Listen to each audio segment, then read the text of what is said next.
Global economy के लिए साल 2025 में प्रेसिडेंट ट्रंप सबसे बड़े फैक्टर रहे हैं। भले ये पूरा साल चुनावी और रणनीतिक अनिश्चितताओं से भरा रहा हो, लेकिन ट्रंप की नीतियों और बयानों ने पूरी दुनिया की अर्थव्यवस्था को इस साल प्रभावित किया है। ऐसे में क्या ट्रंप 2026 में भी ग्लोबल इकोनॉमी के सबसे बड़े फैक्टर रहेंगे? इस साल अमेरिकी राष्ट्रपति ट्रंप सिर्फ अमेरिकी राजनीति का चेहरा नहीं रहे, बल्कि ग्लोबल इकोनॉमी के लिए एक बड़ा रिस्क और अपॉर्चुनिटी फैक्टर भी रहे। ट्रंप की ट्रेड पॉलिसी, फेड पर दबाव, चाइना और रशिया से तल्खी, डॉलर की चाल से इंडिया समेत दुनिया भर की कई इकोनॉमीज पर इस साल दिशा और दशा बदलने का काम किया। जनवरी में उसके बाद ट्रंप के द्वारा अप्रैल में ट्रेड टैरिफ लगाने और जवाबी ट्रेड टैरिफ का कार्रवाई का सिलसिला जारी रहा। इस दौरान स्टील, एल्यूमिनियम, ईवी और टेक्नोलॉजी प्रोडक्ट्स पर टैरिफ की धमकियों से ग्लोबल सप्लाई चेन में काफी अस्थिरता बनी रही। इसका बड़ा असर भारत पर भी पड़ा, क्योंकि इंडियन एक्सपोर्टर्स को यूएस मार्केट में बड़ी अनिश्चितताओं का सामना करना पड़ा था।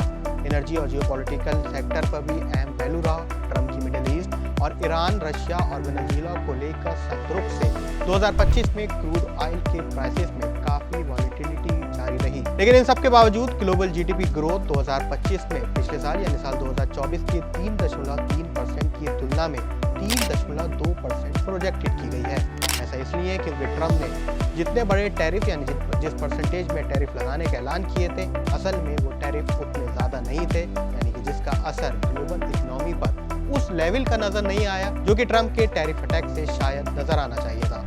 ऐसे में साल 2026 में भी ट्रंप के फैसले ही ग्लोबल इकोनॉमी के सूत्रधार हो सकते हैं। दरअसल ट्रंप की सबसे बड़ी पहचान रही है उनकी अमेरिका फर्स्ट पॉलिसी, जिसने ग्लोबल ट्रेड को पूरी तरीके से बदल दिया है। चाइना के खिलाफ ट्रेड वॉर, यूरोप पर स्टील टैरिफ, मैक्सिको और दूसरे देशों पर इंपोर्ट ड्यूटीज, इन सभी फैसलों ने ग्लोबल सप्लाई चेन को झकझोर कर रख दिया। अगर 2026 में भी ट्रंप इसी तरीके की रणनीति अपनाते हैं तो दुनिया भर में ट्रेड स्लोडाउन, महंगाई और लागत बढ़ने का खतरा फिर से बढ़ सकता है। इसी से जुड़ा दूसरा पहलू भी है। अगर ट्रेड टेंशन और सैंक्शंस की वजह से चाइना भी सिल्वर और रेयर अर्थ मिनरल जैसे इंडस्ट्रियल प्रोडक्ट की सप्लाई रोकता है तो इससे महंगाई और बढ़ेगी और ग्लोबल आउटपुट धीमा रह सकता है, जिससे भारत जैसे डेवलपिंग देशों को इसका सबसे बड़ा नुकसान होगा। ट्रंप का असर डॉलर और ग्लोबल कैपिटल फ्लो पर भी पड़ा है। उनकी नीतियों से डॉलर मजबूत हुआ और अगर डॉलर स्ट्रांग होता है तो मतलब है कि इमर्जिंग मार्केट जैसे कि भारत, ब्राजील और एशियन देशों से पैसा बाहर जाता है, जिसका असर भारतीय बाजारों पर भी नजर आएगा।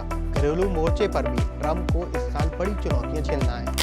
अमेरिका इस साल आजादी के 250 वर्ष मना रहा है। इसी साल ट्रंप को मिड टर्म इलेक्शन से भी जूझना होगा। इंटरेस्ट रेट को 1% लाने और अपने विजन को साबित करने के लिए ट्रंप कई ऐसे फैसले भी ले सकते हैं जिससे ग्लोबल इकोनॉमी का एक नया रूप 2026 में सामने आ सकता है। वैसे में क्या बड़ा हो सकता है? तो साल 2026 में कई रीजनल अलायंसेस बन सकते हैं, जैसे कि हमने G20, ब्रिक्स जैसे देशों के सामने देखा। जब अमेरिका के सामने बड़ी चुनौती होती है तो रीजनल अलायंस काम कर सकते हैं। भारत जैसे देश अपने ट्रेड पार्टनर्स को काफी फ्लेक्सिबल बना रहे हैं। भारत ओमान, ऑस्ट्रेलिया और कई देशों के साथ FTA कर रहा है, जिससे भारत का ट्रेड को डाइवर्सिफाई किया जा सके और अपने एक्सपोर्ट को भी बढ़ाया जा सके। यानी कि साल 2026 ग्लोबल इकोनॉमी के लिए बड़ा साल रह सकता है, खासकर ग्लोबल साउथ यानी वो देश जो डेवलपिंग देशों में, उनके लिए साल 2026 बड़ा निर्णायक साल है। इस पर आपकी क्या राय है और साल 2026 में आप भारत को कहाँ देखते हैं? हमें कमेंट सेक्शन में